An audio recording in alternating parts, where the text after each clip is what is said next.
Hey there, it's David Schloss. I'm live at the Olympus New York City launch party for the OM-D E-M1 Mark II, or the Mark II as the people at Olympus call it. We've been playing with the camera tonight. Journalists are assembled here to take a look at the new system. It's really the first look we've had in the United States of this camera. We took a look at this at Photokina in Germany. So if you're a Micro Four Thirds shooter, and a lot of people are, this camera has a lot of features that you've probably been waiting for. Olympus has been talking a lot about the image quality. The sensor has been completely redesigned.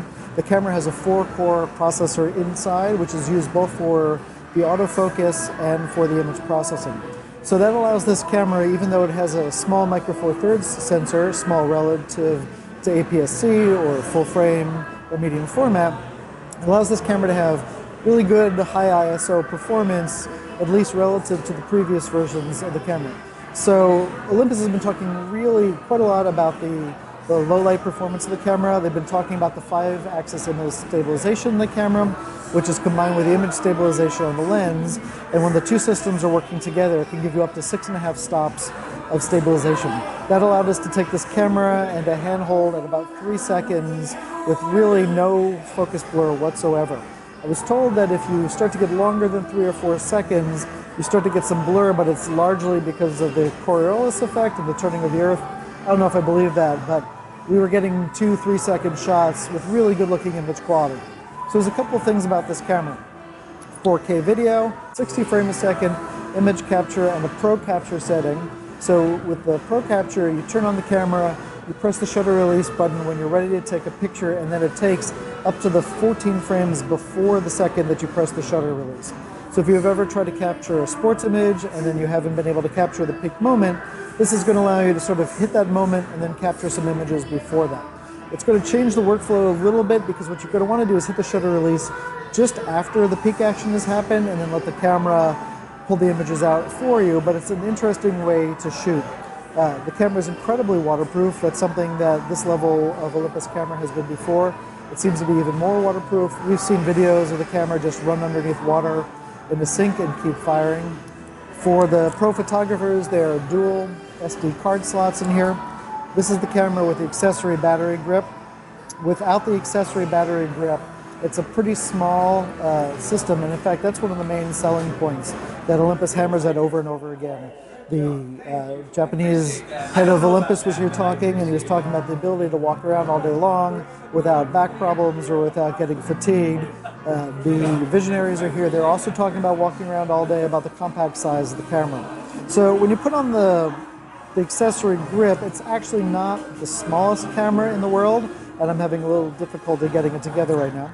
But when you put it on, it gets a little bit larger, but then the pro features in this are pretty compelling, again, to the Olympus shooter.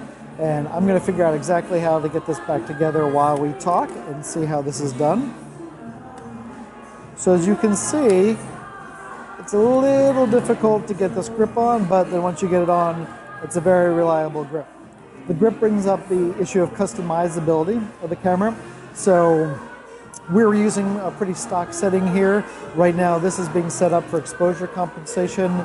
This dial is being used for the main control for aperture or shutter speed, depending on the mode that you're in. I would flip those around. One of the things I've never really liked about the Olympus system is that the on-off switch is on the left-hand side of the camera. However, Olympus has set this camera up so that you can use other switches on the back of the camera in order to trigger the power, so you can use the camera completely one-handed, which I think is really great for travel photography, sports, where you need to just flip the camera on and off.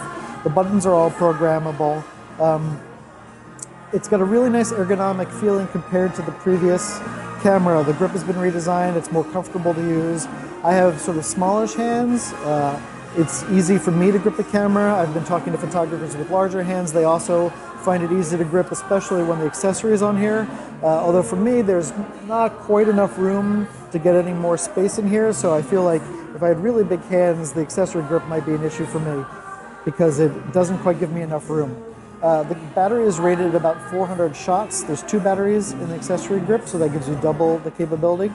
There's built-in Wi-Fi with the camera. There's a number of built-in features for connectivity, and we're really interested to test this out when we get this back home.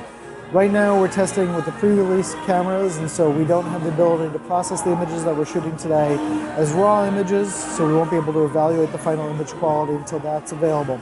So the Olympus OM-D E-M1 Mark II. It's a much better feeling camera than the previous E-M1 was. The Mark II feels more comfortable in the hand.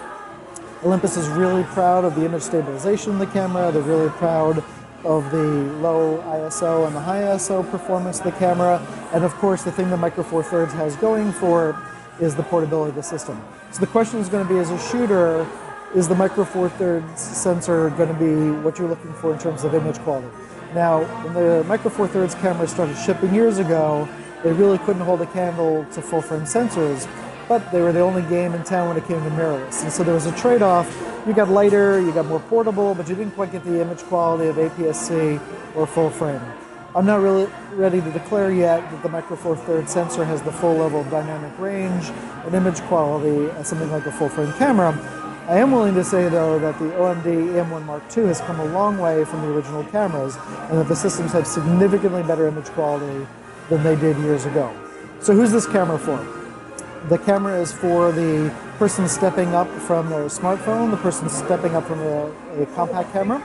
The camera is a perfect second body for somebody who's shooting a full-frame system, and increasingly the system is a good choice for somebody who's looking for a nice compromise between package weight, performance, and image quality. It's going to be really difficult to find a full-frame camera that captures 60 frames a second anytime in the near future. Again, the camera will be available in December of 2016. Most people will start to get it by January of 2017. We're getting our press samples sometimes towards the end of December. We're going to do a full review. In the meantime, we wanted to give you the first look of the Olympus OM-D E-M1 Mark II. More information is coming, and sample images will be coming as soon as we have the images. If you have any questions, leave us some information in the comments. We'll get back to you. Thanks so much.